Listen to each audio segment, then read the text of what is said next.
Shalom, nous continuons les cours sur Purim. Nous étions arrivés à la menace de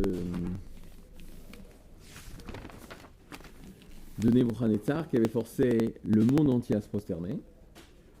On avait vu que Rabbi Shimon Bar Yochai avait dit que c'était la cause de la menace de Purim sur les Juifs du monde entier, du fait qu'il y a près de 70 ans avant Purim, tous les Juifs du monde entier s'étaient prosternés à Nebuchadnezzar.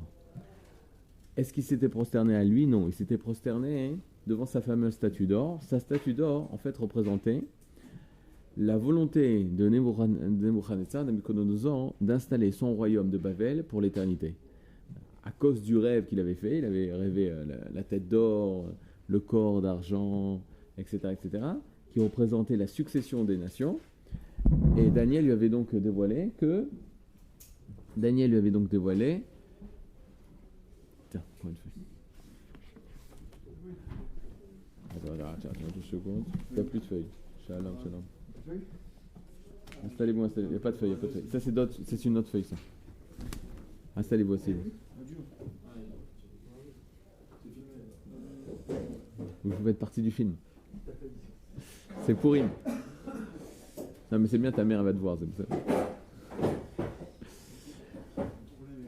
Et donc, Akadosh Baruch Hu, il les met dans une situation où ils vont se prosterner devant la statue de Nebuchadnezzar. Maintenant, pourquoi il ne fallait pas se prosterner devant la statue de Nebuchadnezzar? Parce que tu es en train de refuser tout le processus de la résurrection nationale d'Israël. Tu es en train de refuser le Mashiach. Tu es en train de refuser la royauté divine sur cette terre qui doit passer par la résurrection nationale d'Israël. Et c'est à cause de cette faute que Akadosh Baruch Hu a décidé de détruire le Ham Israël. Et ça s'est concrétisé le jour de Purim. Ça s'est concrétisé à Purim. À quel moment à Purim? Lorsqu'ils ont participé au festin de Achashverosh. C'est-à-dire? Et on va y arriver. On est arrivé là. D'abord, j'avais expliqué la différence énorme entre Chet HaEgel et Chet HaMeraglim. On avait parlé de ça? Ouais. Tu peux faire l'Avodah Zara. C'est une erreur, c'est une faute. Tu dois faire tchouva sur ça. C'est terrible. C'est une catastrophe. Mais tu continues à vivre. Il y a un moment de Chet HaMeraglim, c'est pire. C'est je refuse le projet d'Hachem. C'est-à-dire, Chet HaEgel, c'est je me suis trompé dans le projet, j'ai le Yetzer Hara, j'ai du mal, c'est difficile, etc. Ça, c'est Chet HaEgel. Même si Chet HaEgel, c'est une catastrophe, parce qu'on a perdu notre niveau du Gan Eden. C'est-à-dire, j'avoue que, tu vois, quand tu parles à des rabbanim sionistes ou des rabbanim passionnistes, ou passionnés, ils vont te dire la pire des fautes, c'est Chet HaEgel. Les rabbins sionistes, ils vont te dire la pire des fautes, c'est Chet HaMeraglim, la faute des explorateurs. Toujours, je me suis posé la question. Je me suis dit, regarde, bon, j'oublie que j'ai une tendance.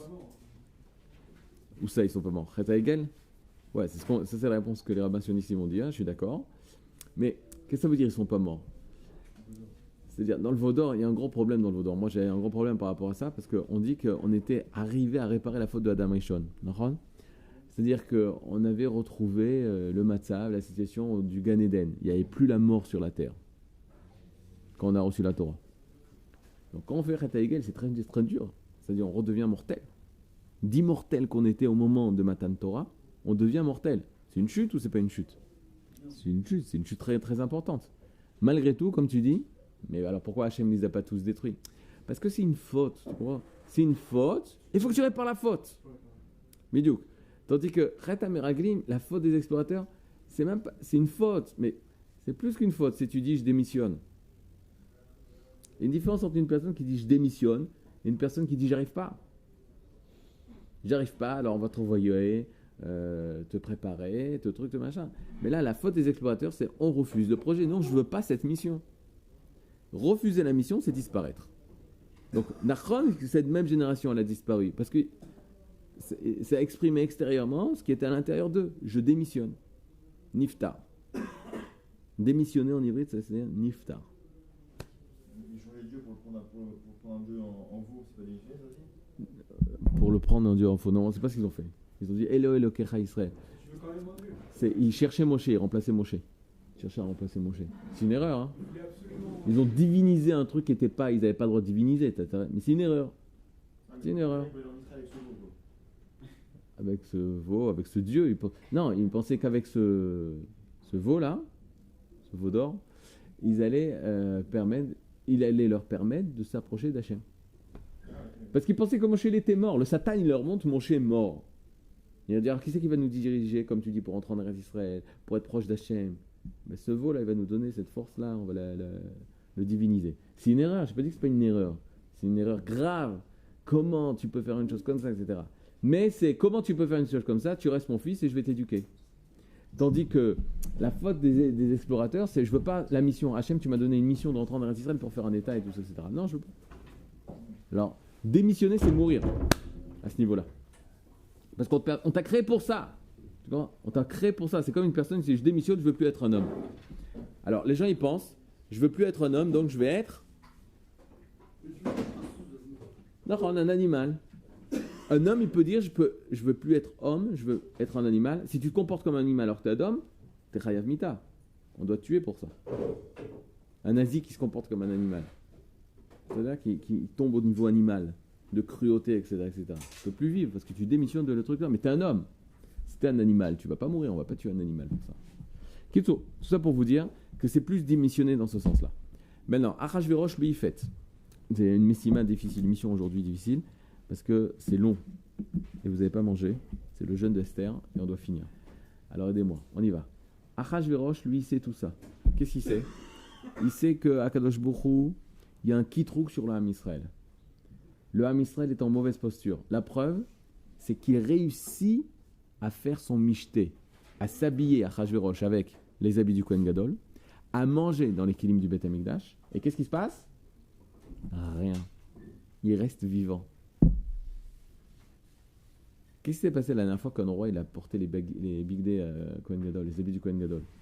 Il est mort. La dernière fois qu'on a mangé dans ces kilim du Beth Amikdash, il est mort. Alors, tu aurais pu dire il porte malheur. Lui il dit pas il porte malheur. Il dit il s'est trompé. Il s'est trompé. Vous vous rendez compte dans quelle situation il est? Quand il a porté, il faut rentrer dans les babouches de M. Achashverosh. Il met les bagadim, tu crois qu'il les met comme ça, comme une tarposette de Purim? Vous croyez qu'il se déguise en Kohen Gadol? Moi, mon fils, il avait un déguisement magnifique du Kohen Gadol. Un déguisement magnifique du Kohen Gadol. Tu vois, il y a aussi le déguisement du Rav Ovadia Yosef. En Israël, il y a beaucoup de déguisements sympathiques.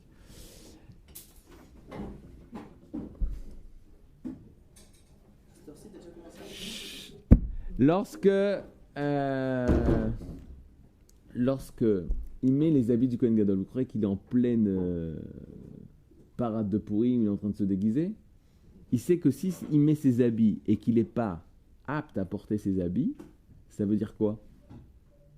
Ça veut dire qu'il va mourir. Et bien voilà, c'est ça qu'on comprend. Il était juste. Non, il n'est pas juste. C'est-à-dire que Hachem, il a accepté qu'il porte ses habits. Hachem, il a accepté ça. Maintenant, attention, je comprends plus un truc bizarre. Chez Balshazzar, il est mort, il est tombé. Et c'est parce qu'il s'est trompé.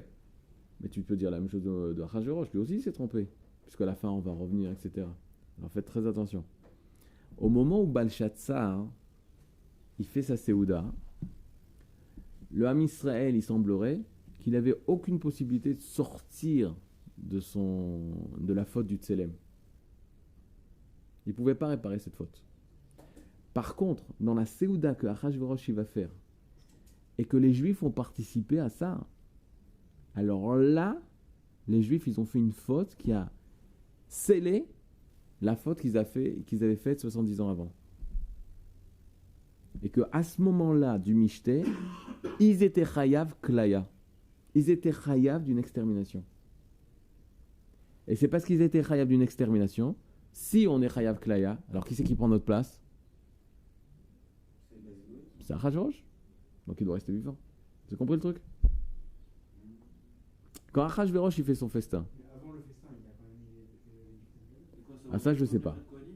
Moi je te parle. Ce qui est sûr, c'est que les élèves de Rabbi Shimon Bar Yochai, ils vont dire ils ont profité du festin de Achashverosh. On parle du festin où les Juifs ils ont participé.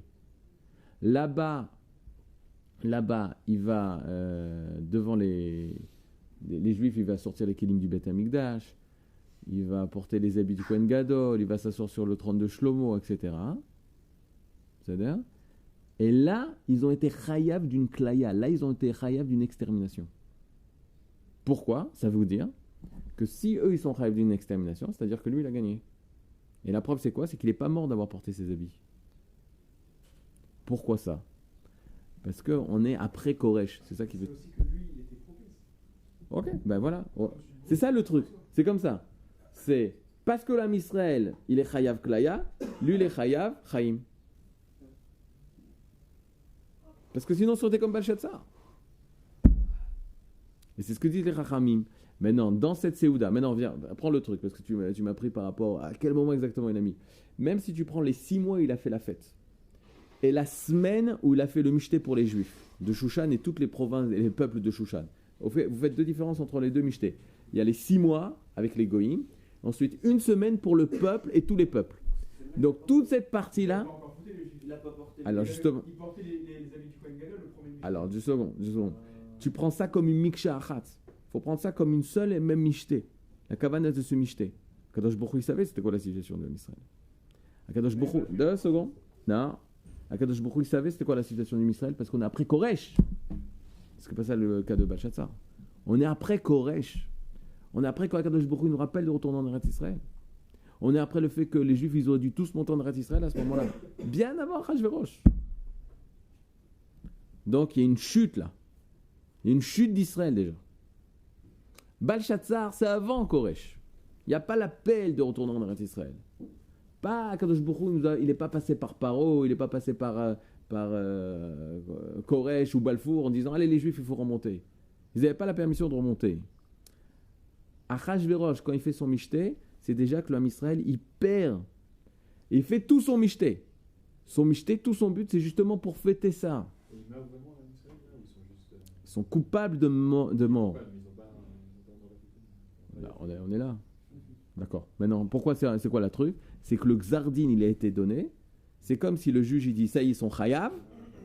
Et tu as une semaine jusqu'à la potence. Et c'est ce qui s'est passé. On était chayav au moment du Mishté d'Achashverosh. Ensuite, il va avoir le tirage au sort de Haman. Tout ça, c'est comment ça va se réaliser. Et ensuite, 1 an plus tard, il aurait dû avoir la Shoah. Ok. Avant Balshazzar, il n'y avait que des massacres, des horreurs en Israël. Les gens ils se tuent l'un à l'autre, j'ai fait d'années, etc. Ouais. Moi, je pars en exil maintenant, j'ai pas du tout envie de revenir en Israël. Je me souviens d'Israël. T'as raison. Ça m'intéresse pas. Ça te fait peur, c'est de dire on va retomber dans le truc. Et je pense que c'est ça la faute. C'est ça comment on va pouvoir expliquer pourquoi les gens ne sont pas montés. Ok. Après ça, c'est des arguments pour dire mais attends, je ne comprends pas, pourquoi? Et c'est ça tout leur tikkun, c'est-à-dire qu'il fallait comprendre que quitter Israël, c'était pour réparer ça. Et qu'ils avaient fait... Là, tu peux expliquer pourquoi les gens ils voulaient plus l'État. Mais c'est une erreur. C'est une taout. C'est ce qu'on dit aujourd'hui. Qu'est-ce que j'ai besoin de tout ça là? Oh, il ne te voit pas à ce niveau-là de Gilou Yarayosh Shukhodami. Il dit qu'est-ce que j'ai besoin de m'occuper de l'État, de faire l'armée Shabbat, de faire la police Shabbat. Qu'est-ce que j'ai besoin de tout ce bilboul là? Tranquille, donne-moi ma yeshiva, mon cacheroute, mon truc. Tranquille, on vit en galoute. C'est ce qu'ils ont pensé. C'est ça qu'on va voir tout le truc. Bon, vous êtes là? La question c'était Balshazzar il va mourir, Achashverosh il meurt pas. Si Achashverosh il meurt pas, ça veut dire que quoi? Que le Ham Israël, Chas Shalom, est en train de disparaître. Et c'est ce que disent les Chachamim, que pendant la Séouda, étant donné qu'ils ont participé à la Séouda, et tu vois chez les Chachamim aussi ils considèrent toute cette Séouda comme Achat, parce qu'on dit au moment où Akadosh Baruch Hu Gazar est à Din, il y a déjà la Géoula. Vous connaissez ce truc-là? C'est-à-dire, hein? Au moment où Gazar est à Din, qu'ils vont participer à la Séouda, il y a déjà la Géoula. C'est quoi? C'est Vashti. Alors, Kaniré, on va voir le Khatam Sofer, peut-être Kaniré, comme je vous ai dit, il faut voir tout ce Mishté, pas seulement le Mishté où ils vont participer Mamash, mais tout le Mishté de Achashverosh. Tout le Mishté de Achashverosh. Toute la fête que Achashverosh lui avait. Rappelez-vous, cette fête qu'il fait, c'est pour fêter la fin du Ham Israël. Donc, c'est toute une fête. Et Kaniré, que les Juifs, ils ont aimé cette fête-là. Et Akadosh Baruch Hu, à cause de ça, il a décrété la fin. Mais au même moment, Vashti va mourir. Elle va être assassinée par Haman, etc. Et là, déjà, on a la Géoula. C'est-à-dire, en pleine accusation d'Akadosh Baruch Hu, déjà Akadosh Baruch Hu, il apporte la solution. Déjà, Netzar Israël lo Yishaker. Déjà, Israël, on sait qu'il va sortir de ça. Mais il y a une menace. Ok? Ça vous paraît compliqué? À la fin, on va voir le Khatam Sofer, il va tout répondre à toutes les questions. Tout ça, c'est ça, d'Eloyada, c'est pour amener ça. Mais il y a eu ce moment de menace. Ok, alors regardez comment ça s'est passé. Au Makor. Attendez, on avait vu le Makor truc, on avait vu la Séouda de Achashverosh. Et. Ok, alors maintenant on est à Achashverosh. Venez, on prend. Quand Achashverosh il fait sa grande Séouda pour fêter la fin du Ham Israël, à la fin, quand il a invité tous les goïms pendant 6 mois, il va dire j'ai un problème avec le Ham Israël. Il peut faire teshuva. Ok? Il peut faire teshuva. Donc quand il se dit que le Ham Israël il peut faire teshuva, c'est-à-dire, il va décider de quoi? Il va demander à Haman comment faire pour envenimer la situation du Ham Israël et que Akadosh Baruch Hu n'ait aucune envie d'accepter leur teshuva. Et il va essayer de réfléchir avec Haman de quelle façon. Alors la façon la plus grande qui puisse exister pour entériner le décret, Haman il va lui dire que eux-mêmes vont participer à la Séouda. Ok? Je veux qu'ils participent à la Séouda parce que si Akadosh Baruch Hu y voit que Achashverosh, que nous on est en train de fêter la fin du Ham Israël, la fin de la reconstruction du Beth Amikdash, il n'y aura pas la royauté d'Hachem parce que les 70 ans ils sont passés, et que même les Juifs ils viennent participer à cette Séouda, Hachem il n'a aucune envie de les sauver. Donc il va expressément demander aux Goïm et à tous les Goïm de participer à une Séouda de tous les représentants des peuples et aussi des Juifs, pour cacher son piège. Parce que s'il n'invite que les Juifs vont se douter de quelque chose. Donc il va envoyer des missives à tous les peuples, vous êtes invités à la grande Séouda de Achashverosh, vous aussi. Pas seulement la High Society de Paras, mais aussi tous les peuplades et les idiomes, etc., qui sont en Perse. Ça, c'est la deuxième Séouda. Ken? Ouais, on va y arriver au Khatam Sofer. On va y arriver. Le Khatam Sofer, je l'ai là. C'est une deuxième Khatam Sofer que je vous amène ici. Maintenant, qu'est-ce qu'ils ont décidé de faire? Quand il entend ça à Achashverosh, quand Mordechai Yehudi il entend ça, alors lui, il a dans la tête, il se rappelle qu'on s'est prosterné devant le Tselem. Il se rappelle que l'Am Israël, il a perdu totalement la fierté nationale. D'accord? Peut-être parce que ce que tu as dit, il ne s'identifie plus avec « on est une nation ». Quand on était une nation, c'était une catastrophe. On ne veut plus être une nation. C'est-à-dire, il ne s'identifie plus par rapport à ça. À cause de ça, ils sont prosternés. À cause de ça, Akadosh Baruch Hu les a accusés. Et à cause de ça, Mordechai Yehudi, quand il entend qu'à Shushan, on est invité, les Juifs de Shushan sont invités à l'Élysée, alors là, il se réjouit. Parce que qu'est-ce qu'il va faire? Il va renforcer la nation d'Israël. De quelle façon? Il a une idée extraordinaire avec les Chachamim. Et l'idée, c'est, on va exiger que le repas soit entièrement glad kasher du Badatz de Shushan. On va demander qu'il y ait des postes de Chassidei Chabad à l'entrée du Mishté pour mettre les tefilines. On va distribuer aux femmes des nérotes. On va faire une mechitza énorme entre nous et les goïms et entre les hommes et les femmes. Et toutes les personnes... On va organiser un cours de Dafayumi à l'endroit même du Mishté. Tout ça pour montrer que quoi? Que nous sommes juifs. Qui pense ça? Mordechai et les Chachamim de l'époque. Pourquoi? C'est quoi l'attention de Mordechai? Mordechai, il est là pour renforcer la Toda Yehudit, la conscience, l'identité juive. Qu'on est un peuple différent des autres. C'est une bonne idée ou c'est une mauvaise idée? C'est une super bonne idée. Maintenant, regardez. Prenez le Makor.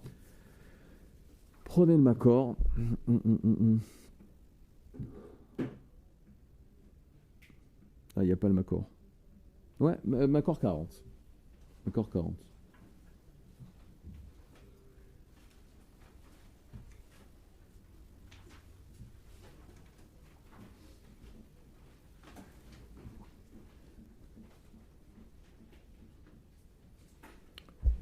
Regardez. Makor 40, c'est l'extrait de la Megillah, au Perek Aleph. Ve'ashkod bekli zahav. Et on va les boissons, on va leur faire boire, bekli zahav, dans les ustensiles d'or. Là, on parle du mishté, mais tu vois, on parle du premier mishté. Et regarde là, qu'est-ce qu'il y a marqué? Vekelim, mikelim, shonim. Nos frères ashkenazim, ils changent de ton dans les ta'amim. Vekelim, mikelim, shonim, en signe de tristesse et de deuil, parce qu'il y a marqué et des ustensiles différents. À quel ustensile on fait allusion? Au kelim du Beth Amikdash. C'est de ce mot-là que le Midrash dit. Vekelim, mikelim, shonim. Veyen malchut rav keyada meler, et du vin royal, rav, en grande quantité, qui est comme Yad HaMelech. Yad HaMelech, c'est une expression en ivrite qui veut dire large, comme la main du roi, c'est-à-dire mamage de façon très large. Ve'ashtia kadat en ones. Rappelez-vous ce passage qui est très important. Le fait de boire, la shtia, kadat, selon la loi, en ones. On force personne à boire. On force personne. Maintenant, pourquoi on dit kadat? Dat, c'est la religion. Comme la loi, la religion. Pourquoi on rend ça? Celui qui buvait, le Midrash dit, on lui servait un vin plus vieux que son âge, mais on ne le forçait pas. Comme tu veux. En honnête, on ne te force pas, il n'y a pas de contrainte. Qui kenissa da meler. Parce que c'est comme ça que le meler, il avait décidé. Alkol rav beto, la sot kirtson ish va ish. Sur toutes les personnes qui dirigent son groupe, sa famille, la sot, pour faire, kirtson, comme la volonté, de ish va ish, d'un homme et d'un homme. Le Midrash il dit ish c'est Haman, va ish c'est Mordechai. C'est-à-dire, il faisait exactement la volonté de Haman et Mordechai. Mordechai Ayoudi, il était le responsable du michté de Achashverosh. Et Haman aussi. Et qu'est-ce qu'il fait Mordechai Ayoudi? Il arrive. Qu'est-ce qu'il fait? La première des choses qu'il fait, c'est qu'il commence à ouvrir les bouteilles. Que ce soit un yaïn qui soit pas touché par les goïms, il n'y a pas de mevouchal. Il est yaïn kasher et que les goïms ne touchent pas. Il disait interdit aux goïms, interdit aux goïs. Et il commence à poser la table, de voir que tout est comme il avait prévu. Les tfilin à leur place, les nérotes de Shabbat à leur place. Ils sont en train de creuser le mikvé. Bientôt il va être rempli, ils vont pouvoir se tremper. Tout est prêt. Et qu'est-ce qu'il voit Pitom? Il voit des gens sortir, des serviteurs de Achashverosh, sortir des kélim en or. Il s'approche de ça et dit c'est quoi ça? Il fait ça, c'est les kélim de Yerushalayim. C'est les kélim du Beth Amikdash. C'est les kélim du temple des Juifs. Il commence à sortir les kélim du Beth Amikdash, et pour montrer ça, pour décorer la salle. Il y a des verres en or qui vont être utilisés pour boire. Et tout ça, c'est les kélim du Beth Amikdash. Quand Mordechai Yehudi voit ça, qu'est-ce qu'il comprend? Que Achashverosh, ils se sont fait piéger. Que Achashverosh, il vient fêter la fin du Ham Israël. Et qu'est-ce qu'il fait, Mordechai Yehudi? Il va à l'entrée du Michté et il dit aux Juifs de Shushan, ne rentrez pas, c'est un piège. Si on rentre là, c'est la fin. Et qu'est-ce qu'ils ont dit les rabbins? C'est Chilou, c'est Kiddush Hashem qu'on va faire. On va montrer à Achashverosh qu'on est juif et qu'on est fier de l'être. On a demandé que tout soit caché, on ne mange pas comme eux. On n'écoute pas les musiques comme eux. On a notre coutume, on a notre filine, on a notre talit, on a nos nérotes. On va leur montrer c'est du Kiddush Hashem. Mordechai dit non, c'est Chilul Hashem. Parce qu'ils sont en train de fêter la fin du Ham Israël, Chas v'Shalom. Ils sont en train de fêter, ils sortent les kélim du Beth Amikdash. Et les autres Hachamim, ils disaient non, c'est Kiddush Hashem. Il écrase et il rentre dans le Mishté. Au même moment, il participe au Mishté, Klaya. Nitraïvou Klaya. Maintenant, tu te poses une question. Moi, je fais ça à Shio, il a fait Meod. Mais attends, de qui on parle? On parle, c'est pas des Rabbanim Stam. C'est pas des Stam Talmidei Chachamim, c'est des gens du Sanhedrin. Comment ils ont pu se tromper? Comment des rabbins, ils n'ont pas vu ce que Achashverosh, il a vu? Comment des grands Chachamim comme ça, ils n'ont pas vu ce que Mordechai a vu? Comment ça se fait qu'ils se sont trompés? Qu'il y avait un Mordechai seulement qui a vu et les autres, ils n'ont pas vu. Comment c'est possible?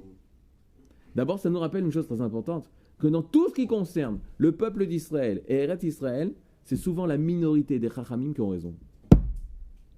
Incroyable! À chaque fois qu'on retombe dans une souga d'une faute par rapport à la fierté nationale, à la nation d'Israël, comme ici à Purim, c'est la minorité. Mordechai était tout seul face à tous les Chachamim. Les gens, ils se sont représentés devant Mordechai, il dit, attends, les Gdolim, ils ont dit, Nachon, t'as un Gadol, mais t'es un. Nous, on a 119 Gdolim. Donc c'est la majorité qui a raison. Il est sympa ton Gadol, mais il y a des Gadol, et encore un Gadol, et encore un Gadol, et encore un Gadol, et encore un Gadol. Ça fait Gadol, Gadol, Gadol, Gadol. Par rapport à Gadol Shedra, c'est Kata. Donc tu as perdu. Mais si on réfléchissait comme ça, on aurait un problème. Pourquoi? Parce que c'est Mordechai qui a eu raison. Donc tu fais pas Gadol et Hot Gadol et Hot Gadol. Ah, moi je suis rationnel. Gadol plus Gadol plus Gadol, ça fait beaucoup plus Gadol que ton Gadol. Mais ça marche pas comme ça. Ça marche pas comme ça. Il y a des critères de savoir qui c'est qui a raison, qui a faux. Maintenant, il y a d'autres qui disent non, lui les Gadol, et lui aussi les Gadol, je sais pas. Tu dois savoir, Tzadik. Tu peux pas rester comme ça. Non, c'est une bataille entre les Gdolim. Tu participes ou tu participes pas? Tu rentres au Mishté ou tu rentres pas? Tu rentres en Eretz Israël ou tu restes dans le désert? Faut décider. Là aussi, dans le désert, quand on était dans le désert, on devait rentrer en Eretz Israël. Il y a 10 Gdolim. Les 10 Meraglim, c'était des Gdolim. Contre 2, Yoshua et Kalev. Donc les 10 Gdolim, ils ont dit, il ne faut pas rentrer en Eretz Israël. Et il y en a 2, Yoshua et Kalev, ils disent, il faut rentrer en Eretz Israël. Attends, je ne comprends pas, qui tu suis? Ah ben moi je suis la majorité. Lo nachon. Même dans ce cas, pour rentrer en Eretz Israël, c'est faux de dire je suis la majorité. Tu aurais pu dire même pire que ça. Non, ton Gadol, il s'appelle Yoshua, il n'est même pas marié. Ton Gadol, il s'appelle Kalev, il n'est même pas marié. C'est des jeunes. C'est des Gdolim, ils sont tzadikim, ils sont jeunes. Moi, mes Gdolim sont beaucoup plus Gdolim que tes Gadol. Donc mon Gadol, il est beaucoup plus... Ça ne marche pas comme ça, c'est pas, on pèse pas. Il y a des critères pour savoir comment décider chez qui est le Hémet. Parce qu'il y a le Hémet, bêtard qu'il y a le Hémet. Hémet, je traduis pour l'instant le Hémet, comment réaliser. De ne pas rentrer en Eretz Israël à l'époque des Meraglim, c'était une faute. De rentrer au Mishté de Achashverosh, c'était une faute. Et tu vois qu'il n'y a que Mordechai qui a réussi à sortir de ça. Et derrière Hagav, la même chose que Hanania, Michel Vazaria, comme on a vu hier. Tous les Gdolim, ils ont dit qu'il faut se prosterner. 3 petits jeunes, Hanania, Michel Vazaria, ils te disent non, il ne faut pas se prosterner, il faut mourir pour ça. Mais comment tu peux oser aller contre les Gdolim? Adonis, ça ne marche pas de sortir la carte du Gadol. Toi, tu dois arriver à ta maskana, à ta conclusion. Quel est le Hémet? Quel est le Hémet? Et si tout l'homme Israël est coupable, ça veut dire que chacun il pouvait arriver à sa conclusion. Quel est le Hémet? Parce que sinon, Kadosh Baruch Hu dit non, ils ne pouvaient pas savoir quel est le Hémet. Donc tu ne peux pas accuser quelqu'un s'il ne pouvait pas savoir c'était quoi le Hémet. Personne ne peut se cacher devant un Gadol. Dans des questions par rapport au Eretz Israël. Ken. Donc aujourd'hui, on voit aussi qu'il y a des choses comme ça. Je sais pas aujourd'hui, moi je suis pas aujourd'hui, moi je suis à 2500. On revient. Alors, je me suis posé souvent cette question et le Rav Yaakov Levano nous a répondu. Par qui il nous a répondu? Regardez, au Makor 9.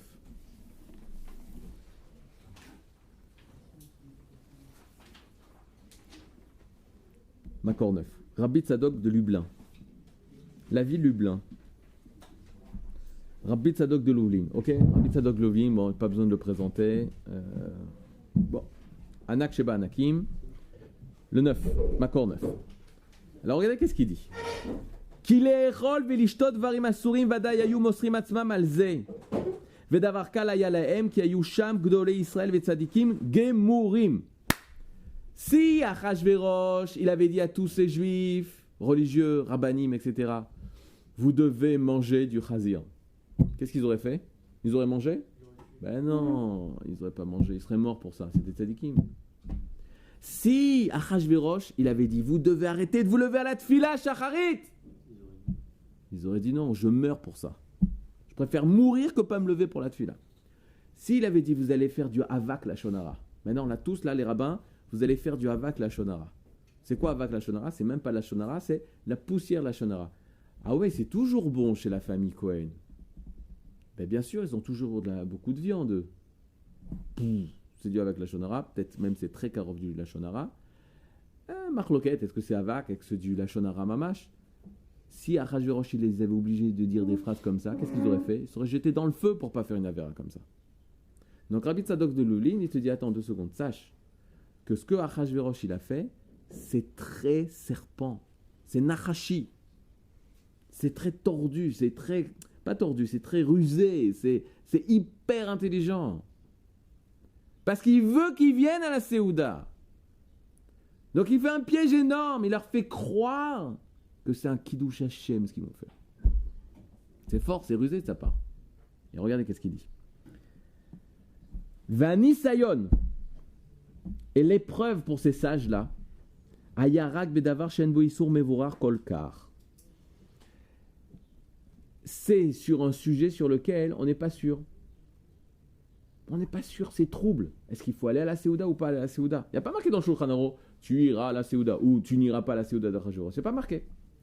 Ve'efshar lito'ot shehu ta'ara gmura. Et on peut arriver même à penser que c'est une grande mitzvah d'aller participer à la Séouda d'Achashverosh, comme je vous ai dit, pour faire du Kiddush Hashem. On pouvait penser ça. C'est au Makor 9, 3e ligne, 4e ligne, c'est extraordinaire ça. Kmo shebechet et tselem gamken. Comme à la faute du tselem. Comme lorsqu'ils sont prosternés devant la statue de Nebuchadnezzar, tout le monde pouvait penser que c'était un grand Kiddush Hashem parce qu'on respectait le roi et on disait on est des bécédères et on reste fidèle au roi et comme ça le roi il va nous apprécier, il va dire ah ces juifs, ah ils sont bien ces juifs, ah oui alors là leur Dieu il est extraordinaire. Tu aurais pu penser ça? Lo hayachet mevorar, ce n'était pas une faute claire. Kevan dayan darta kefi machelo darshu. Étant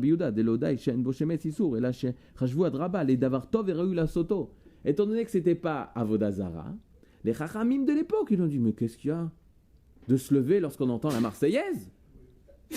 Mais c'est magnifique ça! De faire une bracha pour la République? Mais c'est magnifique ça! C'est un Kiddush Hashem! De bien se comporter envers la France! C'est un Kiddush Hashem! C'est comme ça qu'il faut faire! Maintenant, regardez. Regardez la raison.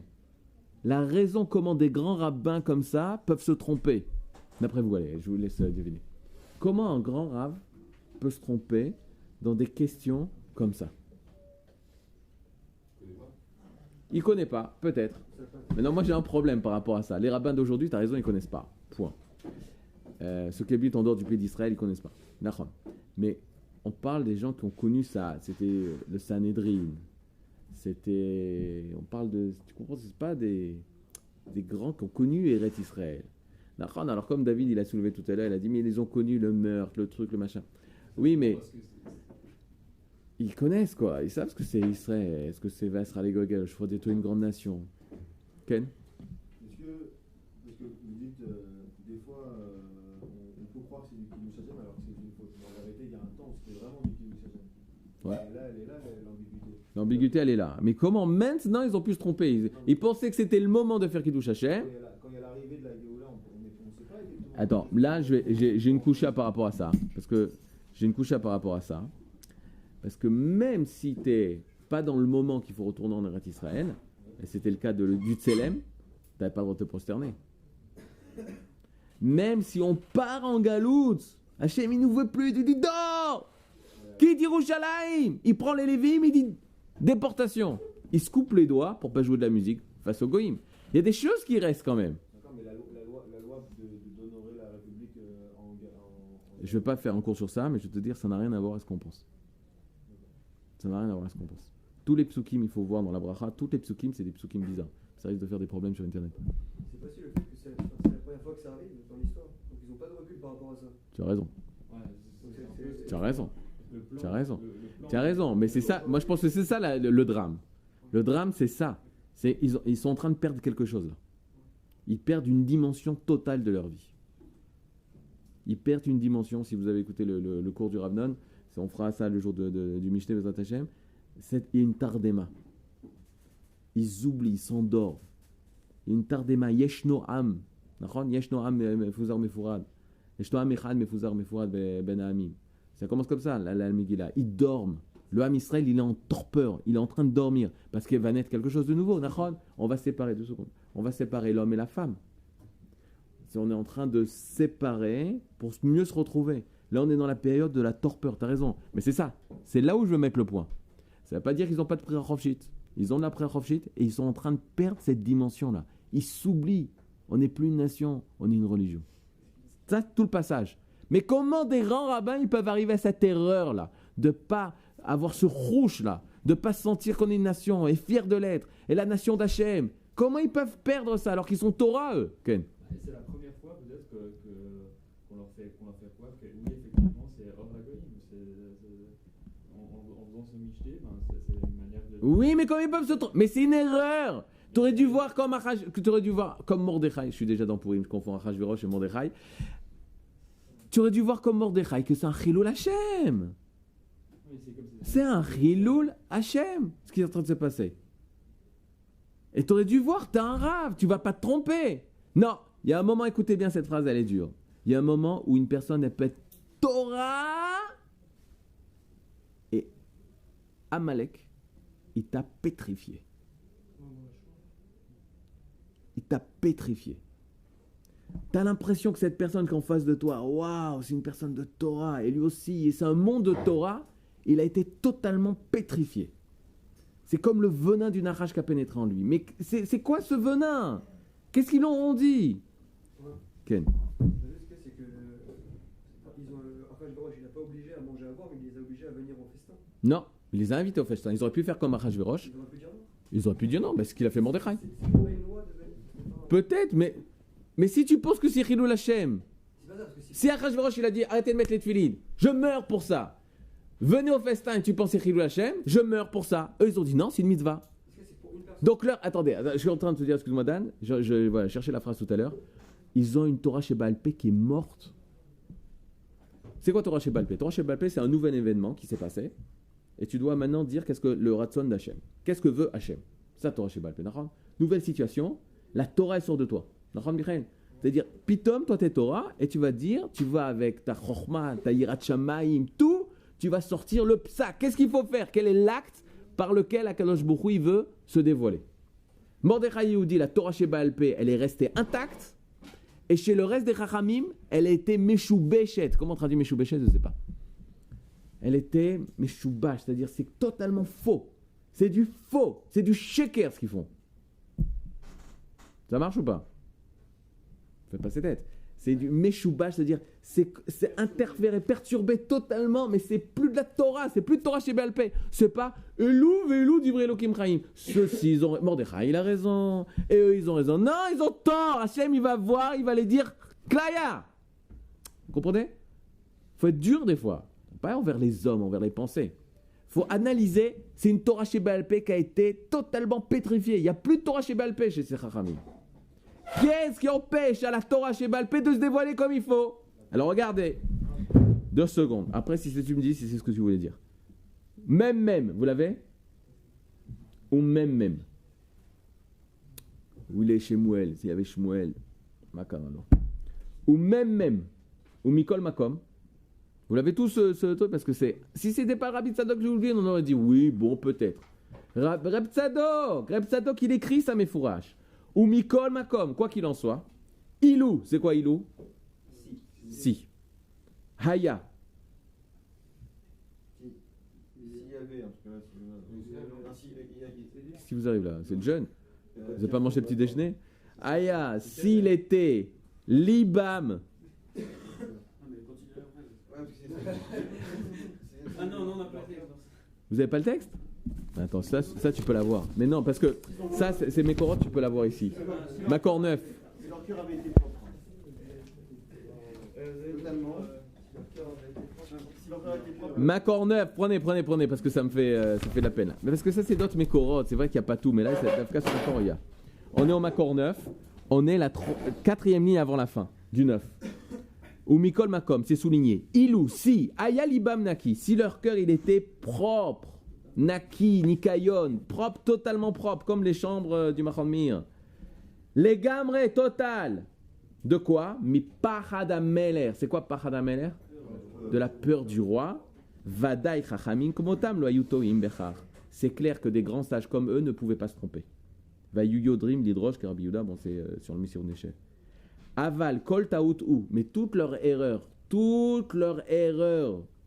Mitzah negia ta lève, ça dépend de l'intérêt du cœur. Les auto-atzad, parce que t'es corrompu. Kayadoua chez Bechol Davar, chez Mesupak, c'est-à-dire les salek atzmomi negia. Que quand t'es en doute, il faut enlever toutes les corruptions tout autour, les négiotes. C'est comme ça qu'ils sont trompés. Je traduis en français. 2 secondes, t'as compris Rabbi Tzadok? Il est en train de dire chose comme ça. Ils se sont fait avoir justement par les sentiments. Non. Et là, 2 secondes. On est en train. 2 secondes, excuse-moi. Je vais te dire, après tu vas me dire si c'est là. On est en train comme ça. On est en train d'analyser. On a en face de nous un homme. Les hommes, je te dis, la masse, elle tombe. Facile. La masse, elle a espéré toute sa vie de pouvoir aller au festin d'Achashverosh, participer, boire et faire n'importe quoi. Ça, c'est facile. Achashverosh, il veut porter atteinte au cœur du Ham Israël. Le cœur du Ham Israël, les princes du Ham Israël, c'est les Chachamim. Comment tu peux piéger des Chachamim? Ah ben, bien sûr, si tu les empêches de faire les mitzvot, c'est pire. Si tu leur dis ne faites pas la Torah, c'est pire. Si tu leur dis ne faites pas une petite halakha, c'est pire. Ils la feront, ils seront prêts à mourir pour ça. Donc sur ça, ils ne se tromperont pas. Donc Achashverosh, par esprit satanique avec Aman, ils vont trouver le truc. Ils vont leur faire croire qu'ils sont en train de faire un grand Kiddush Hashem. Oh, l'Élysée se plie à vous, messieurs.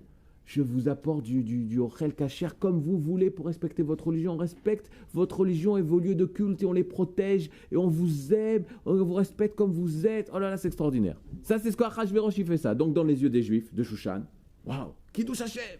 Regardez, on est les diamants de ce monde. On nous protège plus que la place Vendôme. Vous savez? Qu'est-ce qu'il dit Rabbi Tzadok?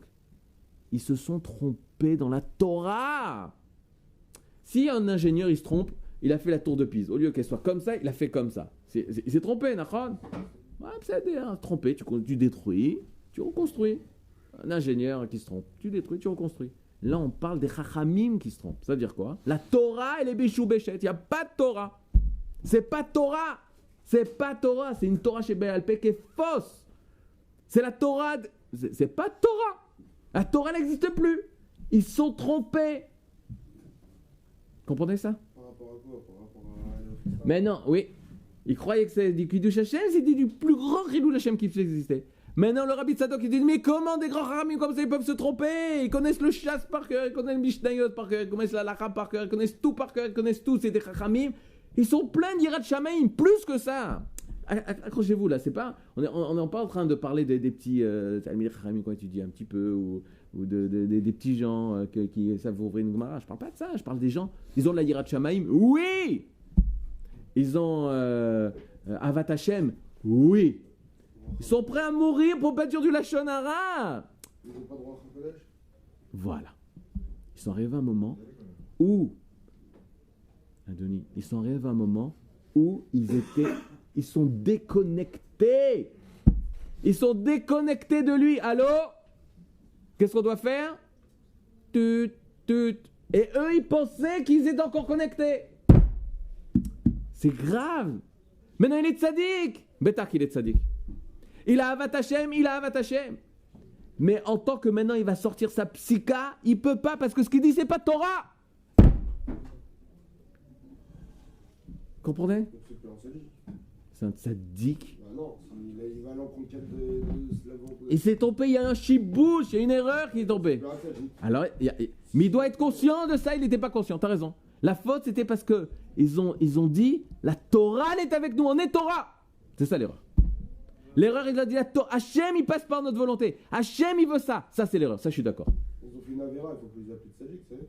C'est pas une petite avéra, c'est une grosse avéra. Ils vont faire tchouva, regarde, ils vont faire tchouva. Mais maintenant, le rabbi, ok, vous êtes arrivé là devant, là, j'ai bien compris, vous faites la différence. C'était des tzaddikim, c'était des gens qui voulaient le Olam Abba, c'était des gens qui voulaient Malchut Hashem Ba'olam, ils avaient une Avat Hashem énorme. Comprends le truc, ils étaient prêts à mourir pour ne pas dire du Lachon Hara. Pourquoi Mordechai, il leur a pas parlé? Il leur a parlé, et Mordechai, lui, il n'a pas réussi à les convaincre. Parce que eux, ils pensaient vraiment qu'ils avaient la Torah avec eux, et que la volonté d'Hachem était avec eux. Vient Rabbi Tzadok, qui dit, mais comment ça peut arriver une erreur pareille? Des gens si tzadikim, si gdolim, si elionim, comment ils peuvent arriver à se tromper? Réponse de Rabbi Tzadok, parce qu'au fond d'eux, ils ont peur. Ils ont peur du roi. Écoute, ils ont peur du roi. Peur du roi, Achashverosh. Adonis. On parle de géants, on parle de grands, mais étant donné qu'ils sont dominés par, qui sont dirigés par. Ils sont pas trompés, ils ont juste menti. Non, ils n'ont pas menti. 2 secondes. Aaron, laisse-moi finir. Ils sont pas bêtes. Reprenez. C'est pas question de bêtes. Ils sont même pas conscients de ça. C'est ça que je veux te dire. Tu prends un juif de France par hasard. Tu veux dire, tu as peur de Hollande. Il va te rigoler au nez. Je n'ai pas peur de Hollande, moi. Je fais mes mitzvot comme truc. Il ne sait même pas ça. Mais Barour, qu'il a peur de Hollande. C'est l'État. C'est lui qui décide tes impôts. C'est lui qui décide de ta retraite. Il t'a acheté. Il t'a acheté. Ta Torah, c'est pas Torah. T'es acheté par le roi. Comment tu peux prendre une décision au niveau national? Donc ils ont préféré mentir. Oh, C'est mentir tu comprends ce que je suis en train de te dire? C'est mentir qu'ils ont fait. Non, non. C'est pas une erreur. Écoute, Aaron, ils se sont trompés. Le Rabbi Tzadok, il t'explique d'où ils se sont trompés. Ils se sont trompés parce qu'ils sont achetés. Maintenant, ils sont achetés inconsciemment. C'est Négiotales, c'est très profond. Ils ne sont même pas conscients de ça. Donc une personne comme ça, elle n'a pas le droit de décider. Elle ne peut pas savoir qu'est-ce qui est bien, qu'est-ce qui n'est pas bien pour la nation. Parce qu'elle est dominée par une autre nation. Vous vous rendez compte, les Ashlachot, que c'est ce truc-là? Vous vous rendez compte ce qu'il est en train de dire là, maintenant? Il est en train de dire que si une personne, les Juifs y vivent, dans un pays, ils sont achetés. Ils sont achetés. Parce qu'au fond de compte, tu as peur. Et si maintenant on nous annule nos retraites? Et si maintenant on nous annule, on nous dit du jour au lendemain dégagez? Tu as peur de ça. Et si maintenant on nous prend nos appartements? T'es acheté. T'as pas de Torah, t'es pas libre. Très dur. Très dur. Pas contre le bas des gens, je te parle des chachamim. Tu peux pas arriver à sortir une vraie Torah chez Baal Pei. C'est seulement quand on est libre, comme Mordechai Yehudi. D'où il descend Mordechai? Binyamin, Ishemini, Binyamin. Il ne s'est jamais prosterné devant Esav. Lui, il n'est jamais acheté. Lui, il est libre. Et donc, lui, il ne se trompe pas. Chilul Hashem. C'est un Chilul Hashem de faire ça. Tu vas à l'Élysée parce que tu as peur. Tu te lèves à la Marseillaise parce que tu as peur. C'est pas Torah, ça. Maintenant, parce que tu as peur, tu prends toute la Torah et tu la tournes tout autour de ça pour justifier ton comportement d'acheter. C'est pas de moi, c'est marqué dans la Megillah, dans Masechet Megillah, et dans la Megillah elle-même. Combien il y a de chapitres dans la Megillah? Combien il y a de chapitres? Ok, c'est un mifran que j'ai horreur. Tu vois, si j'ai en face de moi un raf qui me commence à me demander combien il y a de chapitres dans Yeshayahu. Je dis, j'en ai pas de truc. Alors regarde, il y a 10 chapitres. Maintenant, il y a 9 plus 1. Maintenant, le dernier chapitre, regardez-le. Je vous l'ai fait photocopier entièrement. Comme je suis gentil, 51. Le 10e chapitre de la Megillah. Ah, vous l'avez pas là, ici, ouais. 51. Dans la feuille Baudet, je l'ai pas. 51, ouais. C'est un encadré dans l'encadré 50. Donc 50, c'est Perek-Tet. Je suis en train de voir qu'il est 9h56 et que je vous ai pas fait finir Pourim. Ani Atrilivkot.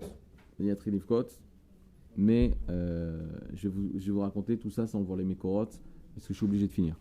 Regardez au Esther 51, Perek-Tout. C'est les derniers psukim. C'est un chapitre en soi. Combien de versets?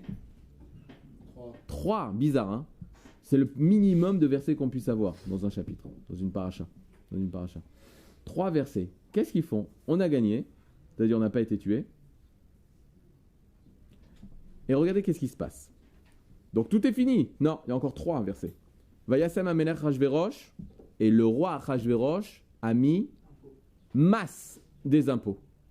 À la Haaretz v'yayam.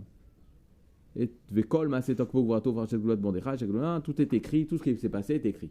Qu'est-ce que ça veut dire ce pasouk? Et Achashverosh il a mis des impôts, mais ça ne m'intéresse pas. La Gemara apprend de là qu'ils sont restés Avdei Achashverosh. Ils sont restés les serviteurs d'Achashverosh. Et c'est une des raisons pourquoi on ne dit pas le Hallel à Pourim.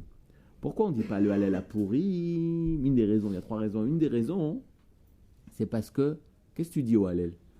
Alléluia, Avdei. Louez-vous, serviteurs d'Hachem. Et eux, ils sont Avdei Achashverosh. Comment c'est? Akati Shama. Ils sont restés les serviteurs d'Achashverosh. Ils ne peuvent pas dire Alléluia, Avdei Hachem. Mais vous vous rendez compte ce qu'on est en train de dire? S'il se passe un miracle dans un pays étranger, étant donné que tu payes encore tes impôts chez le roi étranger, tu n'es pas appelé Eved Hashem, tu es appelé Eved Hollande. Eved Hollande. Incroyable. Eved Israël, Bidiouk. Et pas Eved Netanyahu. T'as tout à fait, voilà. C'est Eved Hashem. Eved Israël, Eved Hashem. Si c'est un juif, même c'est n'importe quoi. Ça, c'est une souga, tu as tout à fait raison. C'est une souga énorme. Il pose une question énorme, Aaron. Et si c'est un juif. Alors, nous aussi, par rapport à notre président, par rapport à notre premier ministre, et bien là, s'il n'est pas religieux. Donc, c'est pire. Là, c'est Israël. Il représente Israël. Et si c'était Eved Israël, t'es Eved Hashem. Parce qu'Israël, c'est la Shrina. C'est toute une souga. C'est tout un truc à étudier. Je le dis comme ça, pour te dire la conclusion. Quand t'es en Israël, dans un État juif indépendant, t'es Eved Hashem. S'il se passe un miracle ici, et qu'on est sauvé de la main des goïms, tu dis le Hallel parce que tu peux dire Alléluia Avdei Hashem, on a retrouvé notre indépendance. C'est pour ça qu'il faut dire le Hallel Ayom Atzmaut, Ayom Yerushalayim, qu'on a été libéré. En Eretz Israël. Mais quand c'est en Galoute, étant donné que c'est une libération, on a été menacé, on a failli être exterminé, on s'est libéré de ça. Ok, c'est une victoire, c'est une Géoula, hein. Mais tu restes encore en Galoute. C'est une Géoula dans la Galoute. Pessar, t'es libéré. Bêtard, parce que t'es libéré. T'es libéré, exactement. Une autre coucha, pourquoi on dit, mais c'était en Égypte, etc. Bon, la Térousse, parce qu'on n'était pas encore rentré en Eretz Israël, dit la Gemara. Tant qu'on n'est pas rentré en Eretz Israël, alors tu peux dire le Hallel. Il n'y a pas de chute. T'étais en Eretz Israël, t'es parti, il y a une chute. Ok, t'as gagné, mais t'es pas encore normal. Tandis que quand t'es pas rentré en Eretz Israël, alors, c'est-à-dire t'es en chemin vers l'ultime. C'est-à-dire maintenant, on y va. Donc, ils sont trompés. Pourquoi ils sont trompés? Parce qu'ils ont eu peur, parce qu'ils payent leurs impôts, parce qu'ils sont achetés par les États-Unis. Et tout ce qu'ils diront, toutes les décisions en rapport avec le peuple d'Israël, son retour même sur sa terre, ils ne peuvent pas te dire. Et là, maintenant, je vais être très dur. Une personne qui est achetée par Achashverosh. Tu vas voir ce Rav, je veux faire mon alia. Oh, ne fais pas ton alia, il n'a pas le droit de parler. Parce que sa Torah, elle est Meshou Béchet. Quelqu'un qui dit non pour la guerre. Non, sur ce sujet-là. Parce qu'il est en France, sa Torah, elle est Meshou Béchet. Comme je vous donne un exemple très simple, si tu es un rabbin grand responsable, etc., mais vous êtes d'accord avec moi, si tu es payé par l'État français, etc., tu peux te lever et te dire les Juifs de France partent en Eretz Israël. Tu peux pas, tu es acheté. Donc tu n'as pas de Torah. C'est pas de Torah. En tout cas, sur ce sujet-là. Sur le sujet de la Shonara, tu peux lui poser plein de questions, parce que ça n'a pas rapport avec la France. Mais les décisions qu'il doit prendre par rapport à l'État d'Israël, à l'Alia, à l'armée d'Israël, etc., c'est pas une Torah. C'est pas Torah parce qu'il est acheté. Ça l'a totalement tétanisé. Sa Torah, elle est perturbée. On ne peut pas parler sur ce sujet-là. Ken. Comment on explique alors que le monde d'Israël a fait ça? Alors ça, j'arrive. Si j'arrive, mais c'est un peu dangereux. Si en Israël, déjà une personne qui va demander à des rabbins d'Israël, aujourd'hui, les rabbins en Eretz Israël, ils sont tous d'accord qu'il faut venir en Eretz Israël. Maintenant, il y a des personnes. Maintenant, si on me dit, voilà, moi David Partouche, on me dit, voilà, est-ce que cette famille, il faut qu'elle monte en... Alors non, pourquoi? Parce qu'il y a des rabbins en Eretz Israël, on a entendu que les rabbins en Israël m'ont dit, il ne faut pas qu'ils viennent, etc. Ok. Si par exemple, moi, on vient me voir, c'est-à-dire, je ne suis pas en France, hein. Je suis un grand sage, j'ai 95 ans, j'étudie la Torah toute la journée. C'est-à-dire, tu viens me voir, tu me dis, j'ai une famille qui veut monter en Israël, mais elle n'est pas religieuse. Et si elle vient, elle va venir dans un kibbutz pas religieux, ils vont manger du porc, est-ce qu'il faut qu'ils montent en Israël? Ah ben non. Mais même moi, tu me dis un truc comme ça, je dis non. Je dis, oula, c'est une catastrophe. Par contre, je dis non, pas comme ça, mais fais une alia différemment. Puis on va venir, il y a Yerushalayim, dans une communauté, installe le Baour. Donc ça dépend qui pose la question au Rav. Tu comprends ce que je veux dire? Qui c'est qui pose la question au Rav? Un exemple vivant, le Rav Daniel Antebi. Sruto Yaganalenu.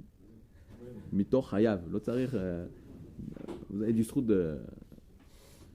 Il y a, en l'an 2000, lorsqu'il est allé voir le Rav Yosef Elioshiv.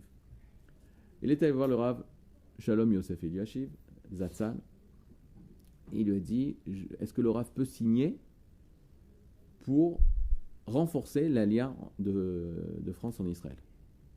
Ça marche? Maintenant, le Rav Eliashiv, il dit, pourquoi tu veux qu'il monte? C'est-à-dire, alors le Rav Daniel lui répond, parce qu'il y a une assimilation énorme.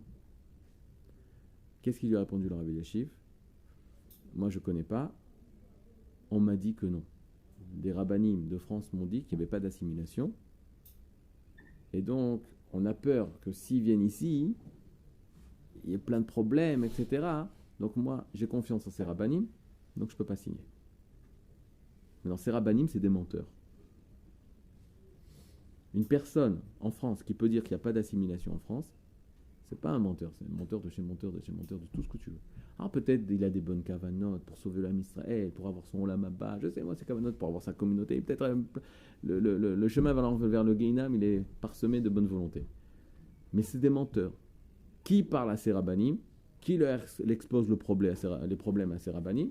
Ensuite, tu peux dire que ces rabbanim, ils ont reçu toutes les données.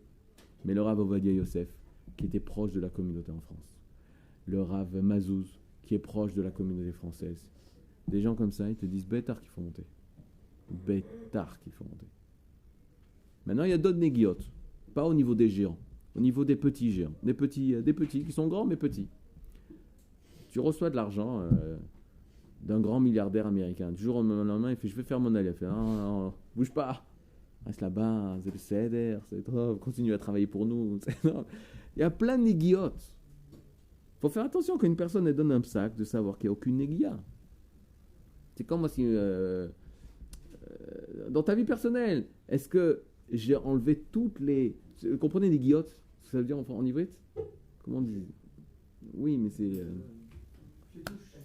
Les intérêts personnels, tous les intérêts que tu as. Il faut s'enlever totalement de tous les intérêts, mettre totalement des là et prendre ta décision. Qu'est-ce que veut Hachem?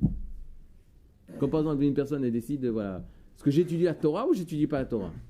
Ah, il va te sortir, non, j'arrête la yeshiva parce qu'il faut les kadesh et tachol, il faut sanctifier le chol, etc.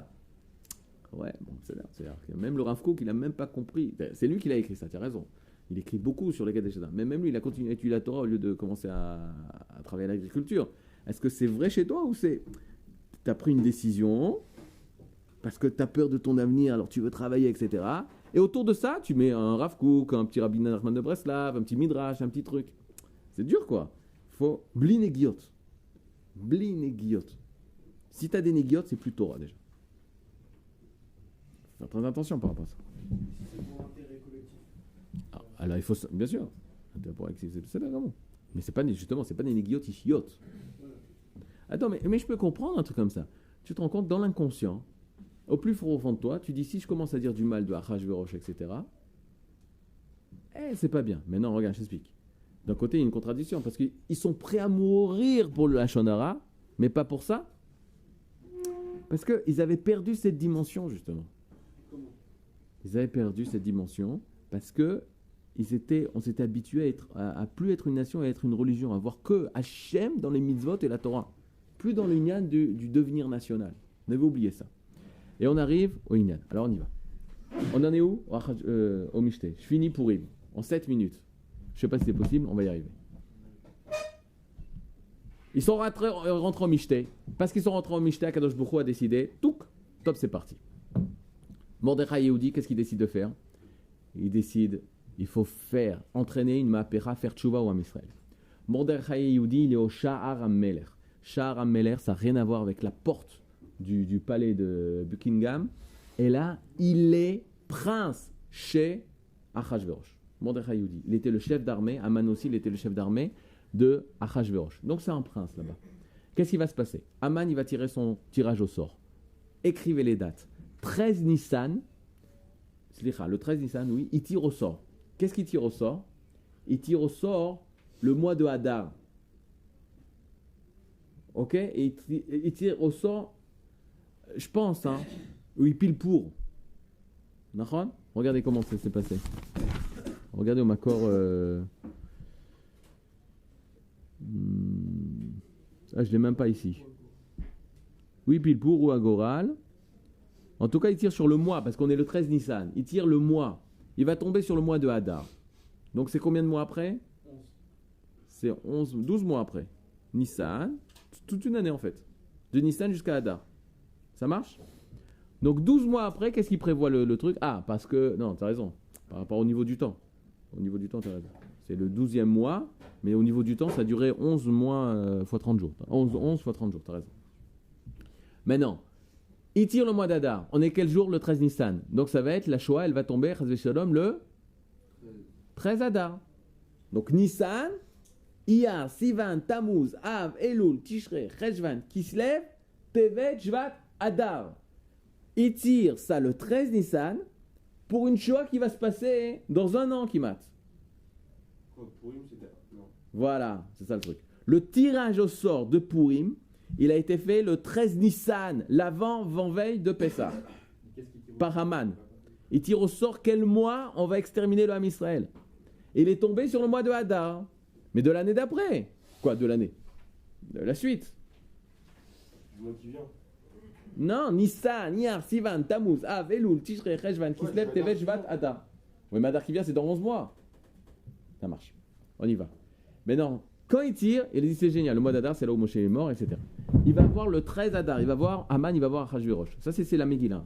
Il va voir Achashverosh. Il va dire, je vais te payer, Yeshno Amiram, Mifuzar, Mifuzar, Amim, c'est les Yehudim, on veut les exterminer. Je te donne 10 000 kikar kesef. D'argent, c'est les kikar zahav. 10 000 onces d'or, ça fait, ils ont fait le calcul, ça fait 300 milliards, je crois. 300 milliards de dollars, un truc, une somme énorme. En fait, d'où il comptait avoir cet argent? De la spoliation des biens des Juifs. Tous les Juifs du monde entier, il allait récupérer leurs richesses. Il a donné une partie à un truc. Qu'est-ce qu'il lui fait à Achashverosh? Il lui dit, garde, l'argent, j'ai pas besoin. L'argent, j'ai pas besoin. De là, on voit que Achashverosh et Haman, même Achashverosh, il veut la fin des Juifs. Achashverosh et Haman, il lui donne, Achashverosh, il lui enlève sa bague, ou Sir et Tatabat, il lui a donné à Haman. On a dit, ce qu'a fait Asarat Tatabat, ce qu'a fait le fait que Achashverosh, il a donné les pleins pouvoirs à Haman, ça agit plus que les 48 prophètes et les 7 prophétesses. Parce que l'Am Israël, grâce à ça, il a fait une vraie tchouva. Alors que les prophètes, ils se baladaient dans les rues de Jérusalem, faites tchouva, ça ne marchait pas. Asarat Tatabat, rappelez-vous cette expression. Asarat, le fait de retirer, la cire, sourmera, et Tatabat, la bague de Achashverosh. Maintenant, on y va. Quand il entend ça par Roi HaKodesh, ouais. Non, oui, bien après le Mishté. Bien après le Mishté. Un an peut-être après le Mishté. Quand il entend ça, quand Mordechai il apprend tout ça. Entre-temps, Esther elle est au palais, hein, bien sûr. Esther elle est au palais, etc. Mordechai il apprend tout ça, il commence à s'habiller en deuil. Parce que qu'est-ce que fait Haman? Il va envoyer 2 missives. Ça c'est dans le texte, relisez le texte. C'est le Malbim qui explique une explication extraordinaire. Il dit il y avait 2 missives, 2 lettres. Alors il y avait 2 lettres qui étaient envoyées à tous les gouverneurs des Médinotes, des 127 Médinotes. Il y avait 2 lettres. Une lettre qui était dévoilée. Il ouvrait, il y avait marqué « Tu ouvriras la 2e lettre seulement le 13 Adar au matin, car on va exterminer l'ennemi de la nation. » C'est-à-dire, dans la 2e lettre, il y avait marqué qu'on doit exterminer les Juifs, on dévoile qui sont les ennemis de la nation, mais personne ne le savait. Pourquoi je vous dis ça? Parce que c'était hyper réfléchi, c'est pas ouais, tout le monde sait, on se prépare, etc. Personne ne le savait qu'on allait parler des Juifs. Et que tous les gouverneurs, ils recevaient l'ennemi de la nation, on va l'exterminer, et sans que les Juifs puissent le savoir et se préparent, ils vont être exterminés ce jour-là, le 13 Adar. Mordechai Yehoudi, c'est ça par prophétie, que c'est la fin du Ham Israël. Il commence à s'habiller en sac va-et-faire, en silice, de deuil, etc., en habit de deuil. Quand Esther elle entend ça, elle lui envoie des habits. Il faut te couvrir, etc. Qu'est-ce qu'il lui dit Mordechai Yehoudi? Il faut te présenter dans Achashverosh. Esther, elle lui répond, ça c'est le passage le plus beau pour Madame Megillah. Esther, elle lui répond, mais attends, ça fait plus d'un mois que je ne me suis pas présenté. Si je me présente et qu'il ne me tend pas le sceptre, je meurs. Alors il lui dit quoi? Qu'est-ce qu'il lui dit? Si tu t'es, tu agis pas, regardez dans le texte parce que là il y a des sauts dans le texte. Non, c'est pas sûr, tu vas mourir. Il lui dit si t'agis pas, c'est sûr. Ou Mordechai Daklin, Vatikra el Esther. Regardez, Pasuk 45, Slicha. Pasuk Yudalet.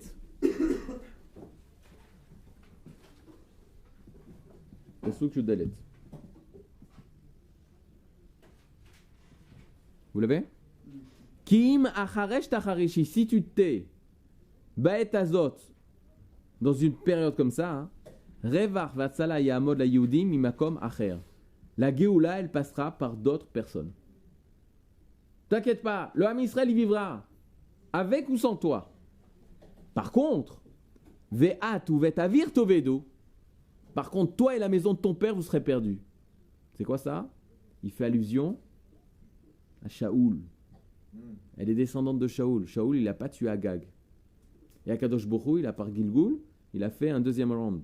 Deuxième round avec Mordechai, Esther face à Haman. Tu veux faire le tikkun de grand-père Shaoul? Tu veux faire son tikkun ou pas? Si tu fais pas son tikkun, c'est fini. Shaoul ne pourra plus réparer sa faute. Donc tu es obligé d'agir toi et pas une personne d'autre. Parce que l'âme Israël, il vivra. Mais toi, pour sauver ta famille, tu dois. Au Meyodaim, il kazot, il gâte la machout. Elle fait, mais tu n'arrives pas à comprendre que c'est pour ça que tu es arrivé à ta place où tu es aujourd'hui. Maintenant, qui est fort dans la Géoula? Mordechai ou Esther? Qui est le plus fort dans la Géoula? Mordechai. Mordechai lui dit, il faut faire là, il faut agir. Esther, elle dit, non, je sais pas. Non, mais il faut agir. Non, mais je sais pas. Elle a peur, Esther. Et là, regardez qu'est-ce qu'elle fait. Pasuk Tetvav. Va tomer Esther la shivet Mordechai. L'erknos et kol hayudim nimtzaim b'shushan abira. B'shushan. Vitzumu alai, val tochelu, val tishu, shoshet yamim, laila vayom, gam ani venorotai, atzum ken. Ufren avol ameler, shel kadat, vekacher avati avati. Elle lui dit, l'erknos, va et rassemble tous les juifs. Rassemble tous les juifs. Et vous allez jeûner jour et nuit, laila vayom, yamim, laila vayom, nuit et jour, 3 jours. Maintenant, les 3 jours, c'est 14 Nissan, 15 Nissan et 16 Nissan. 16 Nissan, Aman, il va être pendu. Je répète, 14 Nissan, pas d'Adar. On est en plein Pessah. C'est ce que Mordechai va lui dire. Il va lui dire, Ishtagat, c'est Pessah. Tu veux qu'on jeûne à Pessah? On va pas manger matzah? On va pas manger maror? On va pas manger l'arba kosot? Tu veux qu'on jeûne à Pessah? Repousse le truc. Qu'est-ce qu'elle lui dit, Esther? Ata zaken chez Israël, c'est toi le grand sage d'Israël. Avalimen Israël, et ma Pessah. S'il n'y a pas de peuple d'Israël, à quoi ça sert Pessah? Pessah, c'est pour le peuple juif ou c'est le peuple juif qui fait Pessah? C'est le peuple juif qui fait Pessah, c'est pas Pessah qui fait le peuple juif. Première des choses, ils ont venu à Israël. Regardez la suite, Yudzaïn. Vayavor Mordechai vayaskerol asher tivita ale Esther. Avor la shon avera. Entre guillemets, Kilou il a fait une avera. Il n'a pas fait une avera, mais il a transgressé Pessah 14, 15 et 16 pour sauver l'âme Israël. Maintenant, c'est comme ça qu'on explique, je pense. J'ai pas jamais trouvé un midrash qui dit ça, mais regardez, c'est pas shoot maintenant, le pasuk d'avant. Là il a vayom, gama diven rotayatsuv, ran shalokda. Non, slicha. L'echnos et kol ayudim, manisim meshushan, vitsumu alai. Jeûnez sur moi. Et on ne comprend pas la suite. Ve'al tochelu, et ne mangez pas. Ve'al tishtu, et ne buvez pas. Et Adoni, tu viens me le dire, jeûne. Je sais ce que c'est un jeûne. Ne mangez pas de la matzah, ne buvez pas l'herba kosot. Nirali pachout. Si un jour quelqu'un me trouve ça dans un midrash, anina shekoto, parce que nirali pachout. Il te dit tsumou là, jeûnez pour moi. Point. On sait ce que c'est un tsom. C'est aujourd'hui qu'on fait un tsom. Des milliers d'années qu'on fait un tsom dans l'âme Israël. Al tochelu ve al tishtu. Ne mangez pas la matzah, qui est mina Torah. Ve'al. Où c'est marqué ça? C'est très important de savoir où c'est marqué. C'est dans le Midrash, c'est pas Midrash, c'est Pirkei de Rabbi Eliezer. C'est un Midrash halacha. Pirkei de Rabbi Eliezer. Rabbi Eliezer ben Orkonos. Regardez, vous l'avez, je vous l'ai mis au Makor, vous le lirez à la maison. Hein. Je vous l'ai mis. 65, à côté de la carte.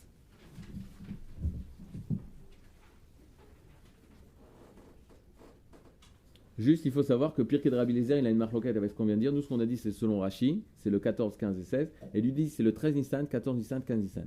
En tout cas, dans tous les cas de figure, ça s'est passé pendant Pessah. Ok? Maintenant, vous le voyez dans 65, vous lirez ce que j'ai dit. Donc, elle, et là, qu'est-ce qu'on découvre? Alors voilà. Qu'est-ce qu'on découvre? Que Esther, elle est plus grande que Mordechai. D'accord? Et là, il y a une grande coucha. Je comprends pas. Mordechai, il est plus grand que Esther? Ou c'est Esther qui est plus grand que Mordechai? Rabbi Shlomo El-Kabetz, il répond. Rabbi Shlomo El-Kabetz, il va écrire un livre qui s'appelle Manot Alevi, un livre sur la Megillat Esther. Vous savez, quand vous avez étudié la halacha, il y a une halacha comme ça. Il faut donner shne ma'achalim, shne mine ma'achalim, 2 sortes de nourriture, 2 plats différents dans le Mishloach Manot. Dans le Mishloach Manot, tu dois donner 2 plats différents, 2 mets différents. Ça marche? Et une halakha, il fait. Et un livre de Torah ou des Hidushim de Torah ne sont pas considérés comme un cadeau à donner dans une Mishloach Manot. Attends, Denis, qu'est-ce qu'ils sont en train de me dire? 3 matzot, il faut prendre 3 matzot. Et si tu mets à la place Masechet Psachim et tu mets encore 2 matzot, ça marche pas? Elle est Hametz, on parle beaucoup de Hametz, d'accord. Tu mets le Perek, Arve Psachim, là, tu mets un Perek kosher les Pessar. C'est pas ça, c'est rien, c'est pas considéré comme une mana. T'es obligé de rajouter une Mekupelette ou un Pesexman pour dire voilà le deuxième. T'as tout un chidouche énorme sur Megillat Esther, tu lui donnes. Et là, c'est pourquoi? Parce qu'il y a une histoire. C'est quoi? C'est Rabbi Shlomo Elkabetz, il était tellement pauvre qu'il a donné à son beau-père, il devait apporter à son beau-père Mishloach Manot. Et il lui a mis un mets, et le deuxième mets qu'il a mis, c'était ses chidushim sur la Megillat Esther. C'est tout ce qu'il avait, le pauvre. C'était livre Manot à Lévi. Et il y a tout un truc de pile-poule pour savoir. Parce que, pourquoi on donne? Pour que ce soit un ta'anoug un ta'anoug, un plaisir. Mishloach Manot, c'est un ta'anoug, c'est pour le mishté. Tu donnes Mishloach Manot pour qu'il fasse le mishté. C'est un ta'anoug pour le... Pourquoi? Pour le reçoit, mais à quel niveau? C'est un ta'anoug, c'est un kiff au niveau des pieds, des jambes, du corps. Il ne faut pas que ce soit un ta'anoug au niveau du... Nefesh, Neshama, bidiouk. C'est le ta'anoug à gouf, le mishté. Hein? C'est pas aussi pour créer un lien entre les gens, mais... Nachon, mais il faut qu'il ait à manger. Crée un lien, offre-lui un iPhone. Il faut lui des fleurs. Et là, tu lui offres un lien, mais qui est en rapport avec la Séouda qu'il va faire. C'est pour ça que tu ne peux pas faire, par exemple, les gens de Tel Aviv, ils ne peuvent pas t'envoyer à toi, à Jérusalem, Mishloach Manot, demain. Parce que toi, tu n'as pas la mitzvah de manger. Tu peux seulement envoyer, et ça, c'est une chose importante, de savoir, est-ce que la personne a la mitzvah de la Séouda? C'est à lui que tu dois apporter le Mishloach Manot, parce que c'est avec ce que tu vas recevoir qu'il va manger. Une autre chose, je vous rappelle, si vous allez chez des gens, bon, c'est une halakha connue, mais il faut laisser votre nom, parce qu'il faut qu'ils sachent, pour créer le lien, comme tu dis, pour savoir de qui ça vient. Quoi? S'il te connaît. Mais s'il te donne en live, il y a une baya. Il y a les Chabad, on a l'habitude de faire... je ne suis pas Chabad, mais les Chabad ont l'habitude de faire des shlichim. Je t'emmène ça au nom de Michael, pour l'arbot, justement, pour créer encore plus de liens. Mais c'est créer un lien en donnant des mets de la Séouda. Et c'est pas ta Anat, ta Neshama. Maintenant, c'est Nachon que c'est sûr de créer. Donc, il a écrit ce Manot à Lévi. Et qu'est-ce qu'il a écrit? 2 secondes. Il explique quelque chose d'extraordinaire. Mordechai, ça représente la Neshama d'un homme, Ish. Et Esther, ça représente la Isha. Le Ish, il ne sait pas comment faire. Comment emmener à la Géoula, il ne sait pas. Mais te dire que la Géoula est arrivée, il le sait. Te dire que Igiasban à Géoula, ça, il le sait. Esther, je sais pas, t'es sûr c'est la Géoula, c'est pas la Géoula, c'est la Géoula, c'est pas la Géoula, c'est peut-être la galoute, c'est encore on est en pleine galoute. Mordechai dit non, c'est maintenant. Maintenant, Mordechai dit, je ne sais pas comment faire. Donc, il parle à Esther, Neshama féminine, pour savoir comment réaliser la Géoula. Les Neshamot, il y a 2 sortes de Neshamot. Neshama qui va te dire, le moment de la Géoula est arrivé. Il y a des Neshamot féminines qui disent comment on réalise la Géoula. Nous sommes des Neshamot féminines. Vous savez pourquoi? Parce que Hachem nous a envoyé à l'époque de la Géoula. Et nous, on doit savoir, étant donné qu'on est les générations qui vivent en Israël aujourd'hui, comment réaliser la Géoula. Le Rav Kook, c'était Neshama masculine. Tous les écrits t'expliquent que la Géoula est arrivée et comment ça se passe la Géoula. Mais toute cette Torah-là, il faut la faire rentrer en nous et dans l'État et dans le peuple. Ça, c'est la différence entre un homme et une femme. Un homme, qu'est-ce qu'il fait? Il donne la bague. Il donne la bague à sa femme. Tabaat. Il donne la tabaat. Il te dit, voilà, tu es ma femme, on est en une famille de Torah, une famille d'Israël, dans la Gdusha. Lui, il te donne le cadre. Et la femme, qu'est-ce qu'elle fait? Elle remplit le cadre. L'homme, il doit ramener la Torah à la maison. Am Israël, Eret Israël, Vetorat Eret Israël. Tachles, c'est la femme qui va récupérer toutes ces notions très moufchades de l'homme, très abstraites chez l'homme, et elle va les faire vivre à l'intérieur des enfants de la maison. Elle va remplir la maison. C'est bien? Le but, c'est de créer des liens. On voit sur Facebook qu'on crée plus de liens dans le monde. Donny, alors tu sais quoi? C'est pas le cours, mais rappelle-moi ce que ma tante dit sur Facebook. Moi, je te le dis directement. J'ai un cousin, l'homme échané, en tout cas, il a 12 000 amis sur Facebook. Ok? Donc il me dit, tu te rends compte, j'ai 12 000 amis. Moi, je suis très triste. Je lui dis, il faut que je le dise à David Altar. Il a 12 000 amis. Nous, on a 800. Mais comment ça se fait, tout ça, etc. Ok. Donc il te rend compte de New York, de trucs, parce qu'il est prof de danse, etc. Donc j'ai du monde entier, mon truc, ils ont vu 10 000 fois. Alors que moi, je suis un devoir Torah, je me casse la tête, des trucs. 3 à 4 personnes qui regardent parce qu'ils n'ont rien à faire. Vraiment, leur iPhone, il ne marche plus. Il n'y a que ça qui sont restés bloqués sur ce truc. Donc ils sont en train de le regarder. Je dis, voilà, tu sais, tous les amis qu'il a. Et sa mère, donc ma tante à côté, elle lui dit, tu vois David, il a 12 000 amis et la maison elle est toujours vide, on voit personne. Ça c'est Facebook. T'as plein d'amis. Pour autant, je vais vous emmener chez Ahmanat, on va avoir plus de. T'as plein d'amis. Mais t'es vide de l'intérieur. T'es rec. T'es autiste. Comme celui qui a inventé Facebook. Un autre moyen, tu vois, chez Ahmanat. Si le but c'est de faire de ramener À Purim, c'est spécial. On y va, on finit. Qu'est-ce qu'elle va faire, Esther? Tu vas voir, tu vas être mon ami. Moi, je vais t'emmener manger à la maison. C'est comme Mishloach Manot. Ce que je vous donnerai. Ah oui, je vous fais avant le truc. Ce que tu reçois dans ton assiette. Ça fait partie de mes Mishloach Manot, comme ça, Niyotseye Dechova. En fait, j'en ai rien à faire de toi. Moi, je veux que je fasse la mitzvah. Tu comprends ce que je veux dire? Tu aimes, etc. Moi, je veux que ce que tu manges, ça soit considéré comme Mishloach Manot, que Hachem y fasse. Vie. David Partouche, il a fait plein de mitzvot de Mishloach Manot. Et de vous, soit là, soit pas là. Et tu comprends le truc? C'est pas du tout ça. C'est pas le truc de voir mitzvot. C'est un moyen pour pouvoir s'attacher. Bon. On y va. 13, 14, 15. Qu'est-ce qu'il va faire? Et là, la ma'apecha. Ah oui! Attendez. J'ai oublié. Et vous avez ça? Le festin. Vous avez 10 minutes là, parce que je suis obligé de vous le faire. Distribuer ces feuilles. Et ça, ces feuilles-là, quand vous allez en France, soyez très très gentils. Non, le festin avant. Donc le jeûne, de là on voit que le jeûne d'Esther, ça n'a rien à voir avec le jeûne des 3 jours. Ça s'est passé à Pessah, le jeûne des 3 jours. Le jeûne d'Esther, c'est pour la guerre. Alors regardez, excusez-moi,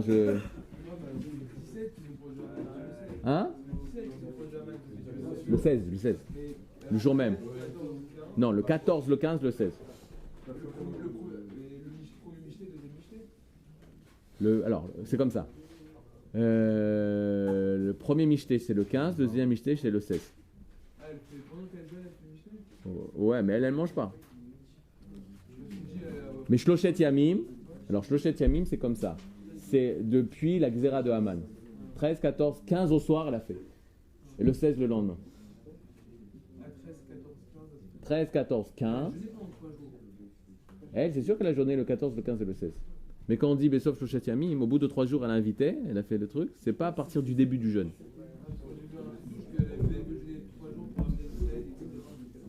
Elle a jeûné 3 jours? C'est sûr qu'elle a jeûné 3 jours. Ah non, pas entier. Sinon, c'est l'homme, c'est bien. Ok. Bon, est-ce que vous aimez le Maharam Shif sur la Gemara? Vous connaissez le Maharam Shif sur la Gemara? Makor 20. Regardez, Makor 20.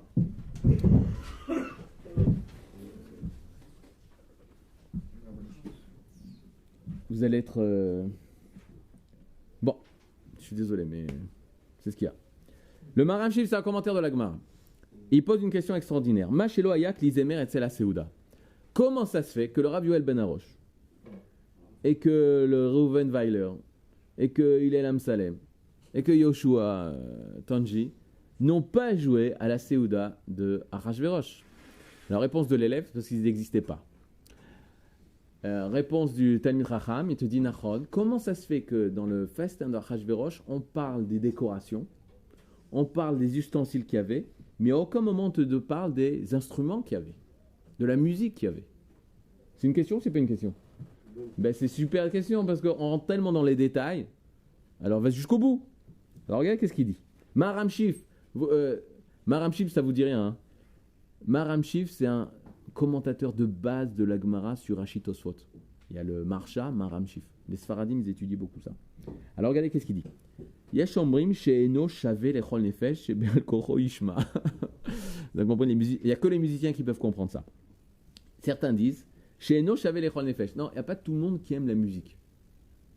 Et tu ne peux pas forcer quelqu'un à écouter une musique qu'il n'aime pas. D'accord, monsieur aime? Ok. Veyesh omrim she'en Tsarich leomro. Et il y en a qui ont donné une autre réponse. Non, il y avait la musique, mais c'est pas marqué. Ah ouais, mais attends, on te donne des détails. Oui, mais t'as vu, on t'a pas donné les détails. Quelle nourriture ils ont mangé. On t'a donné les détails des tissus qu'il y avait, des matériaux avec lesquels le palais a été fait. Mais pas la nourriture elle-même. Donc la musique aussi, on ne t'a pas marqué. Ça marche jusque-là? Maintenant, regardez le Térous du Maharam Shif. C'est incroyable. Bon, peut-être ça ne va pas vous plaire, mais c'est pas grave, ça reste incroyable. Veitachen Seouda Aya Bli Ones, comme il y a marqué dans la Megillah. Peut-être que la Seouda, elle était qu'on ne te forçait pas. Forçait pas à quoi? Chez Lola Vir Israël à Datam Beones, qu'on ne les forçait pas à sortir de la religion. Qu'est-ce que ça veut dire? El Harak Meretsona Matov. Seulement par leur propre volonté. C'est eux, s'ils veulent ne pas respecter leur religion, ils avaient le droit. Mais on ne les force pas à ne pas respecter leur religion. Ah oui, Nachon, tout était cachère, bien sûr. Mais regardez à quel point. Ukmo Shekatouv la son qui irtson Ishvaish, qui irtson Mordechai Vaman. Faire la volonté de Mordechai et Haman. Tout était respecté dans les moindres règles de la cacheroute lors de cette Séouda.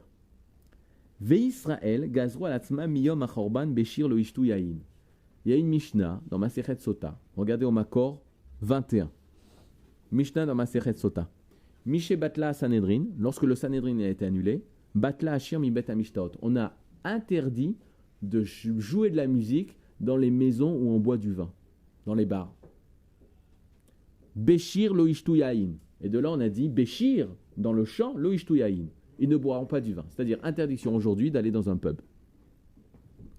Interdiction d'aller dans un endroit où on boit de l'alcool et on entend de la musique. On a le droit de boire de l'alcool et entendre de la musique lors d'un mariage, ou d'une bar mitzvah, ou d'un siyum seret, ou d'une messiba de Torah, etc. Mais pas, tu vas dans un endroit, t'entends de la musique super cachère, avec un alcool ou du vin super cachère, pour passer le temps. Interdiction. Ça s'appelle Béchir lo ishtu yain. C'est interdit à cause de la destruction du Beth Amikdash, en signe de deuil. Maintenant, regardez qu'est-ce qu'il dit. Reprenez le Makor 20. Veimayu sham klizemer lo yavo Israël el amishte. Maintenant, si ils avaient emmené de la musique, alors que c'était pas un mariage, personne ne serait venu. Pourquoi ils ne sont pas venus? Nous, on est très makpidim, nous. Oui, on est très méticuleux dans les mitzvot. Dans quel mitzvot est très méticuleux? Même dans les mitzvot, en souvenir de la destruction du Beth Amikdash. Vous vous rendez compte? Tu vas dans un repas où ils fêtent la fin du Ham Israël. Ils fêtent le fait qu'on a arrêté la construction du Beth Amikdash. Et on sort les kilim du Beth Amikdash. Et ils te disent, attends, t'es sûr qu'il n'y aura pas de musique, sinon je ne viens pas. Mais c'est incroyable. C'est incroyable. Vous comprenez le truc? L'absurde. Ils font toutes les mitzvot en souvenir de Jérusalem. Il y a la photo du Kotel, il y a la photo de Kever Rachel, il y a la photo du caveau de David, il y a la photo du Machon Meir. Et ils te disent, ah, c'est bien Yerushalayim, voilà, c'est belle ville. Hein. C'est une belle ville. Et on va chanter Imesh Kacher, Yerushalayim. Vous pouvez vous lever, on va chanter Imesh Kacher, Yerushalayim. Et tout le monde se lève. Ah, quel chant! Encore! Tishkar Yemini. Oh, c'est beau, c'est beau, c'est beau. Mais comment on arrive à une stupidité pareille? Comment t'arrives à une stupidité pareille? Regarde, un chanteur qui vient des États-Unis qui chante Imesh Kacher Yerushalayim. Et tout le monde, t'es pas bien. Ouais, le mariage, il m'a pas plu. Je suis en plein New York, je suis dans un mariage. Pourquoi? Il manque Imesh Kacher Yerushalayim. Venez, on chante Imesh Kacher Yerushalayim. Ça va nous faire du bien. Et ensuite, quand Obama y passe, on se lève. Lui qui est en train de détruire Yerushalayim. Mais comment c'est possible une chose comme ça? Torah chez Baal Pel et Meshou Béchet. Maintenant, le summum, messieurs. Tournez la page. Lisez toute cette page avant le Michté, ça vous donnera des idées de Dvar Torah. Regardez le summum. 11. Ok? C'est très dur, mais je vais passer et je finis sur ça. Inactive. Achar yashuvu bnei Israël. Ou bikshu et Hashem Elohem, et David Malkam ou Pachadou al Hashem. Kidete berachisham. Tane Rabbi Shimon Bar Yochai. Alors regardez. Rabbi Shimon Bar Yochai, qu'est-ce qu'il dit? Regardez comment Rabbi Shimon Bar Yochai, il apparaît dans ces sougiotes là. Rabbi Shimon Bar Yochai, on va l'étudier pour l'Akba Omer, Bar Korba contre les Romains. Rabbi Shimon Bar Yochai, il s'occupe de Purim. Il se pose des questions sur Purim. Tout ce qui est en rapport avec le retour d'Israël sur cette terre, c'est Rabbi Shimon Bar Yochai, c'est le Zohar. C'est la Géoulat Israël. C'est de ça qu'il s'occupe, Rabbi Shimon Bar Yochai. Maintenant, regardez qu'est-ce qu'il dit. Shiashuvu Israël. Israël reviendront. Maintenant, il faut des Tnaïm. C'est quoi les Tnaïm? Faut que tu aies un compte en banque? Non. Faut que tu sois intelligent? Non. Il faut que Bikshu et Hachem, pour retourner en Eretz Israël, il faut demander, être une personne qui a soif d'Hachem. Tu cherches Hachem. Mais pas seulement Hachem. Ah oui, et quoi? Lisez la suite. Rabbi Aaron. Ve'et David Malkam, et le roi David. Ve'et David Malkam, et le roi David. C'est quoi le roi David? L'État d'Israël. La Géoula, elle viendra si tu demandes Hachem et David Malkam. Kemashmao. Ou pachadou al shamal tuvo zebinen betem yashinkra vayen shavim lo yevakshu. Regardez Khatam Sofer, mais fourrache. Ve'im lo yevakshu lo yigalu. Si tu demandes pas Hachem et l'État d'Israël, la reconstruction de la roi État d'Israël, lo yigalu, on ne pourra pas être sauvé, dit. C'est marqué les fourraches. Alors qu'est-ce que fait Hachem? S'ils n'en ont rien à faire de l'État d'Israël, s'ils ne veulent pas retourner dans leur pays, Aval Akadosh Baruch Hu Meid Alehem Meler Caché Kehaman. Alors Hachem il envoie la Shoah, Hachem il envoie Hitler, Hachem il envoie Amalek, Hachem il envoie Haman, Ad Sheyevakshu et Hachem, jusqu'à ce qu'ils demandent Fashtuva vers Hachem, ve David Malkam, et vers l'État d'Israël. Maintenant sautez la ligne. Regardez. Et là il va parler de la situation à Purim, que les Juifs ils ont participé au Mishté. Étant donné que les Juifs ils habitaient la Perse, à Shaket, si tranquille, et si Sha'anan, si agréable, tu reçois le RMI, le RSI, tout, tu reçois tout, même des bombes, tu peux, le RSA, c'était presque, hein? Le chômage, la CAF, la truc. Maintenant, regardez qu'est-ce qu'il y a marqué. Les Juifs qui étaient là-bas, nous qui étions là-bas, Lo Hamdou Od Beret Israël ou David Malkam. On pensait plus, on convoitisait plus le retour d'Israël sur sa terre, on pensait plus à retourner en Eretz Israël et on pensait plus à reconstruire une nation en Israël, David Malkam. Maintenant regardez, qu'est-ce qu'il dit le Khatam Sofer? C'est pas le Rav Kook, c'est pas le Rabbi Nachman, c'est pas Rabbi Lubavitch comme j'ai dit, c'est Khatam Sofer. Vedagou, ça veut dire quoi Dagou? S'inquiéter les Juifs. Ah oui, ils sont inquiétés. De quoi? Qu'on va les tuer? Non. Vecharodou. Ils étaient charidim. Ils avaient une peur terrible. De quoi? Oula yagias man shivim shana. Peut-être les 70 ans ne sont pas passés et on va devoir retourner en Eretz Israël. Aïe, aïe, aïe, aïe, aïe, aïe, aïe, aïe, aïe. Les Juifs espéraient que les 70 ans ne viennent jamais. Comment c'est possible? Pire que ça, regardez. Arek amanefanouk shi agazman loalou el arbarivo ou melvim loalou klal veknesa kemouvar bezra. Pire que ça. Quand le moment est arrivé de monter, la preuve c'est que personne n'est monté. 40 000 personnes. Les Lévim ils sont pas montés. Israël va les knos otam. Toda. Les Lévim ils sont pas montés. C'est pour ça qu'on a si peu de Lévim aujourd'hui.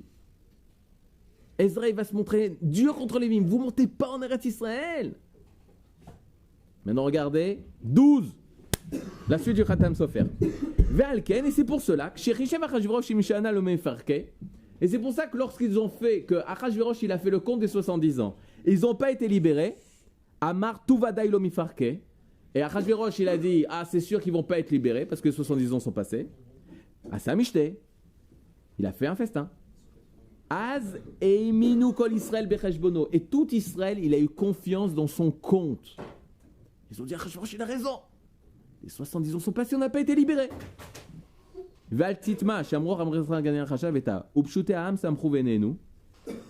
Et le peuple a énormément apprécié cette bonne nouvelle. Et regardez qu'est-ce qu'il y a marqué en noir. Et le peuple juif du monde entier, nous, ils ont profité. Ils ont été joyeux, de la Séouda de ce rachat là. Chez Maré, chez Lo Yefarkou Ben Israël, parce que grâce à lui, ils ont compris que Israël ne sera plus libéré. Migalutam Viyup Tourim Milalot, l'Eretz Israël. Ils seront exemptés de la mitzvah de monter en Eretz Israël. Hachem Ishmo. Ils ont profité de la Séouda d'Achashverosh, les Juifs du monde entier, mais ils n'y étaient pas, dit Rabbi Shimon Bar Yochai. Terous du Khatam Sofer pour les Talmidim du Rashbi. Il dit, vous avez raison, ils n'y étaient pas. Mais le Khatam Sofer, il te dit, mais je vais te dire un truc. Tout le monde a profité de la Séouda, tous les Juifs du monde entier. De quelle façon? Parce que quand ils ont entendu qu'on est en train de fêter la fin du Ham Israël, il n'y aura plus d'État d'Israël, il n'y aura plus de Mashiach, les Juifs, ils se disent, ah ben c'est dommage alors. Alors je vais devoir rester ici. Ah voilà, c'est dommage. Bon ben tant pis. Hein. Le monde entier, je comprends pas. C'est pas tout ça. Quand ils entendent qu'on est en train de fêter la fin du Ham Israël, ils te disent, ah, on va pas pouvoir monter. Ah non, on aurait bien aimé assécher des marécages. On aurait bien aimé reconstruire un État. On aurait bien aimé faire la guerre pour reconstruire le Beth Amikdash. Ben, on ne peut pas alors maintenant, Hachem ne nous veut plus. Bon, alors on continuera notre vie religieuse. Sambrou. Ils ont été joyeux. Ils voulaient que Akadosh Baruch Hu, il lo mechayevotam klaya, mechayevotanu klaya. Ils voulaient que Akadosh Baruch Hu il continue d'être avec nous. Si on a décidé de ne plus être la nation qu'Hachem voulait, qu'on soit une nation, Khatam Sofer, incroyable. Ils ont été contents qu'ils soient ptourim de monter en Eretz Israël, ou mi Bet Amikdash et de reconstruire le Bet Amikdash, mi Malchut Bet David de la royauté de David. וזה שאמרו מפני מה נתחיו שונאיה של ישראל שבאותו הדור, ראינו כל ישראל שבאותו הדור, וישיבו מפני שינינו ובשול הלכו כולם. là שינינו כל העבודה מסעודה, c'est pas par la bassar, la viande qu'il y avait à manger, et c'est par le festin en lui-même. Pourquoi on fêtait? Qu'est-ce qu'on fêtait? Je finis, dernière phrase. Mordechai, il sait ça. Il va entraîner une Ma'apecha. Maintenant, c'est étonnant ce que je vais dire, mais je vais vous le dire. La Ma'apecha s'est faite grâce au Limud Torah et à la Tfila. Écoutez bien ce que je dis. La Ma'apecha, le renversement à Purim, ça s'est fait grâce au Limud Torah et à la Tefila. Il y a un midrash énorme que tout le monde connaît. Haman, il vient prendre Mordechai pour le mettre sur le cheval.